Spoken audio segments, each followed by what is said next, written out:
When I was a kid, I just loved anatomy.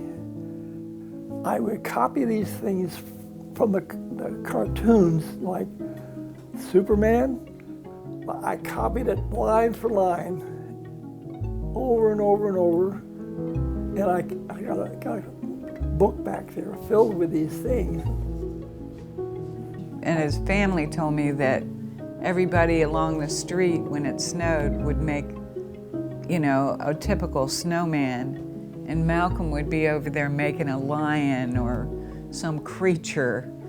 So he always had all those creative juices going through. To enlarge a piece, we had to measure the image from the maquette. The maquette is a small figure. So I measured that out and felt as though that about an 8-foot figure was about what I really needed for it to look real as you're walking by the statue.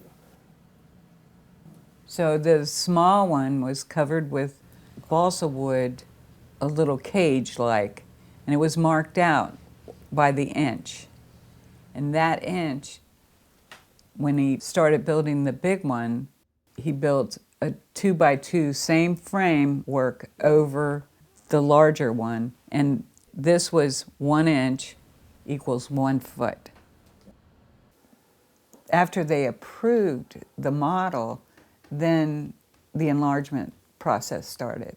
You know, Malcolm started building the armature. It's all made out of pipes and foam, and then you cover the whole armature with clay, and there's all kinds of things then you have to consider. Every inch of the outside of a sculpture has meaning and has, you know, makes the sculpture great.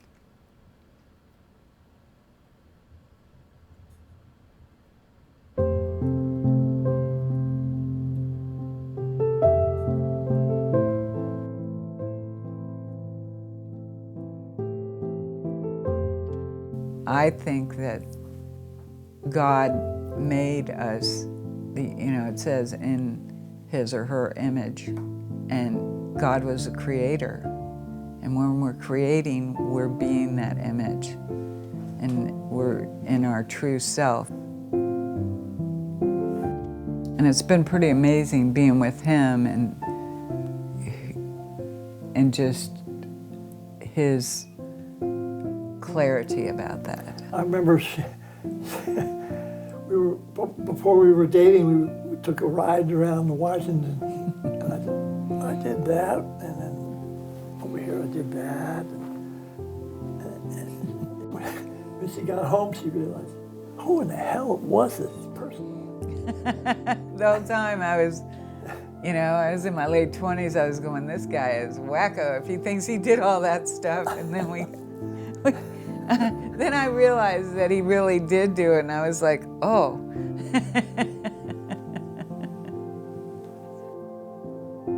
And at that point, just everything around him and what I'd been doing in my life artistically,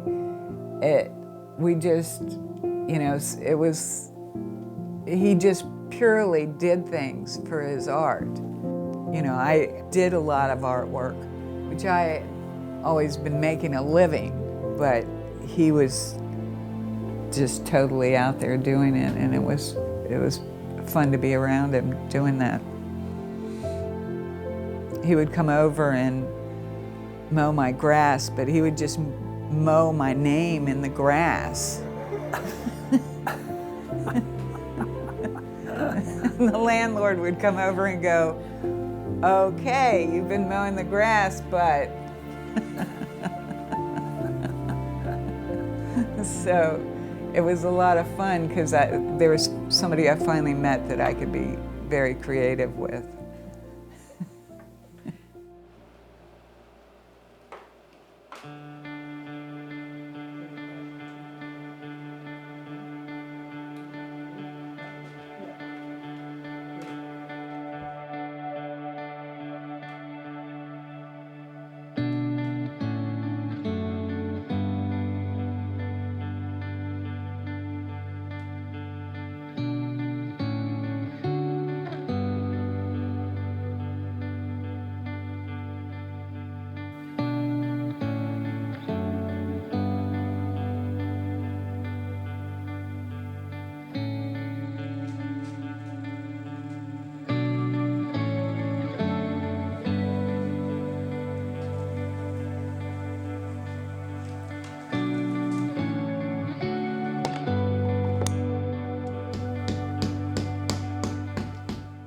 I gave 4 or 5 ideas that I wanted, and several of them she just didn't like.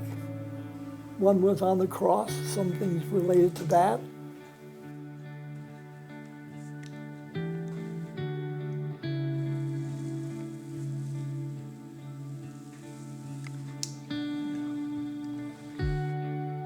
And it was like one of these things that came about very much the way many of the commissions did.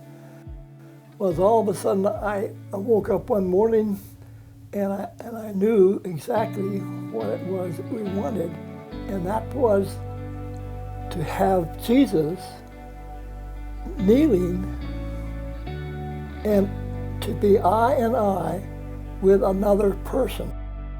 The whole point was to be part of another person who just walked up and became part of what he was saying.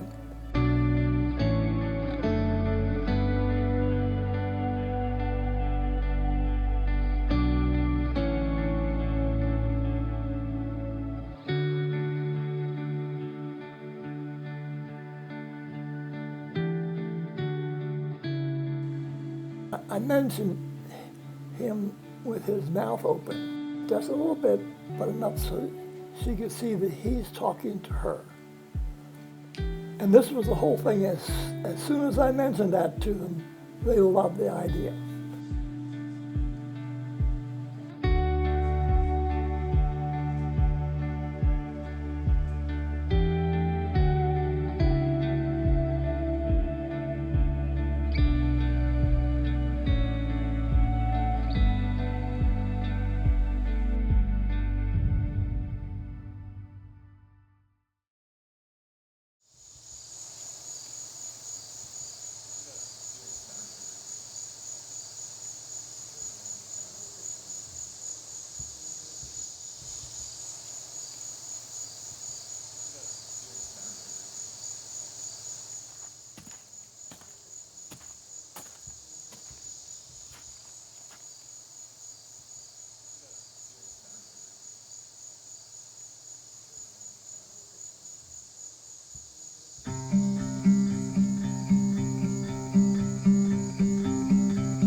I remember moving the statue that morning. We knew friends were coming, and everybody was in high gear and excited, and also trying to be careful.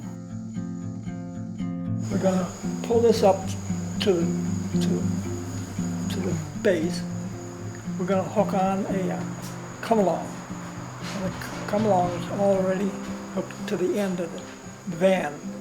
And that'll give us a chance to pull this piece up, and it's just going to fit about 1/4 of an inch at the top. I pulled the whole top up.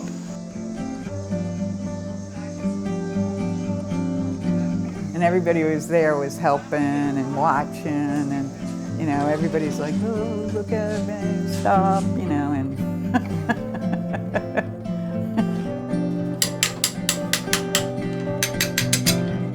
But Malcolm's projects, the way he plans things always work out. And I always am very confident about that, because he kind of thinks of everything. And the door came down and we locked it.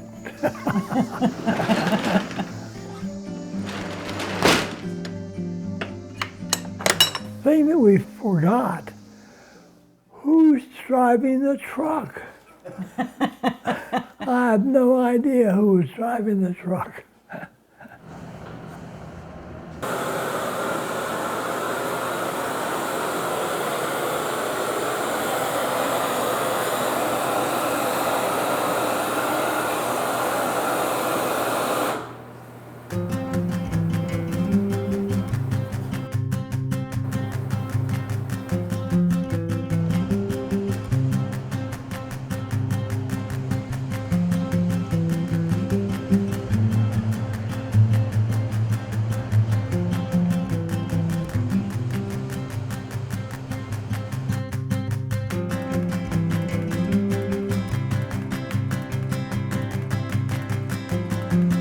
Once we got there, then you're nervous because you don't know if anybody busted, if the clay shifted. There was a crack across Jesus's back. Yeah. But the great thing is that once you get there, it's clay, you can fix it.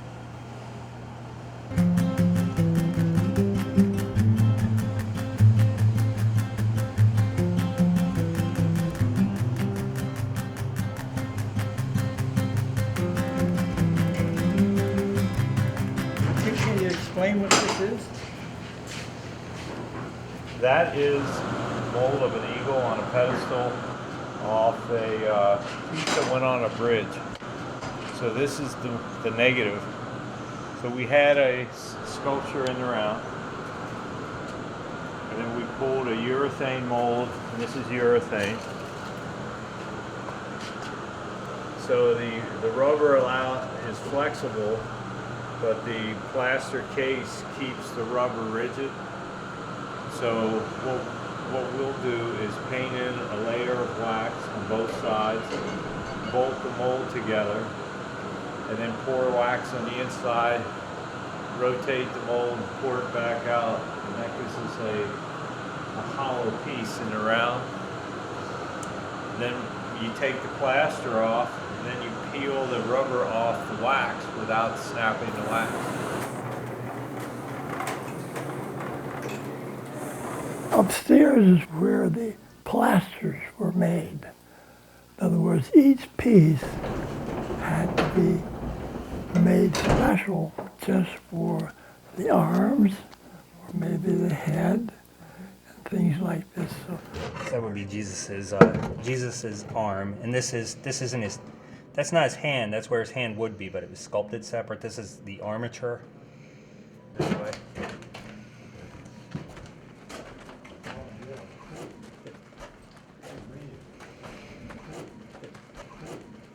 Here's the shroud, right? But, cool. And then they have an area where they take the waxes and they dip them into a slurry. You bring it in here to clean it, make sure that all the releases are off. And we actually have a ceramic binder. So we'll submerge the wax into the ceramic. And that'll go on both sides of the wax. It'll go on the inside and on the outside, okay? And then they'll dip it in here, and then they come over here, and they stuck it. So allow that to dry for about 4 hours, and then repeat the process. And then after they're dry, they're lifted and taken to an oven. And you put the pieces in the oven, and they have little ports built into them, and they heat it up, and the wax goes out the ports. And then they take it over to, which is real close, where they pour the bronze, and they pour the bronze in.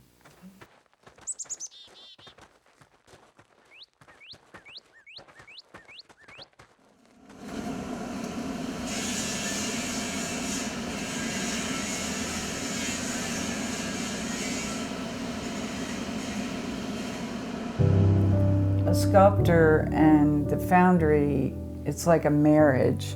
Yeah. Hey, Malcolm. How you doing? Good to see you. How you doing? All right. Good. You know what they produce, you like, and they understand what you're saying, and it's a very special relationship. Yeah, I can easily slide him over. Oh, okay, we'll see how that works. And then, because to come by over here, you just have to get around that you just can't get in around that thumb. That has to go down. Okay. That's why you have to raise him up. Yeah. Okay. They do it in pieces, so it all has to be welded together, and you were making sure that the hands were in the right direction before they welded them, and the Yeah, feet were right. We cut one hand off and moved it around.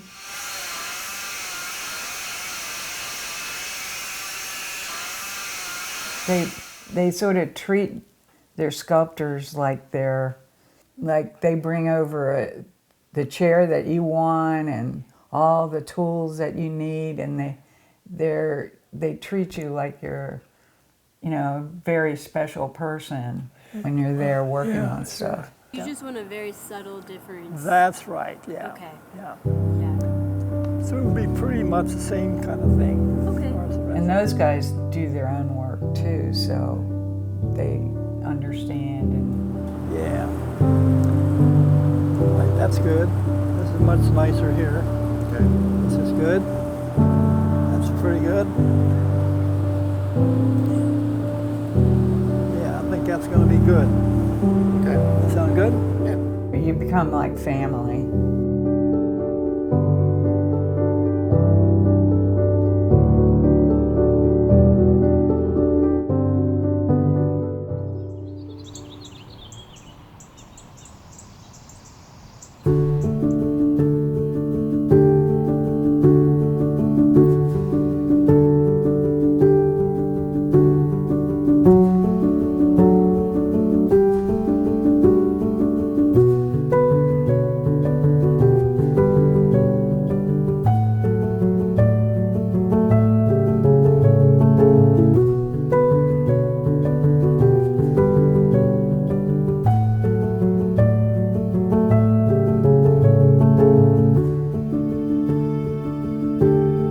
When we saw it finally in place, we were both like, it was like I could hardly talk, you know? Think about it.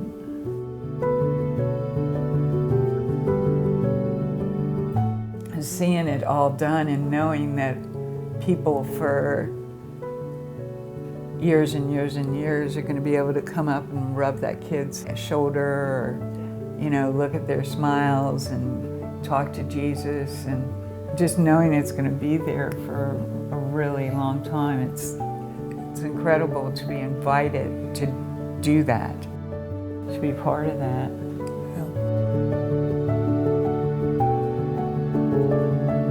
Tapping into that creativity or it's a spiritual thing, and especially with this piece with Jesus is what, you know, it's like a tree that you're getting nourished and it's just coming out of you. It's a type of flowing that comes out of you. That's what it's all about. And you don't have a lot of control when the creativity is happening. It's just, it's like a zone you're in, and you know, I know when I feel it, I can look at the pieces of my work that I know I was there, and I also know that, you know, I see him when he is working with the Jesus figure, he goes into that mode, and nothing else is bothering him. He's just really focused.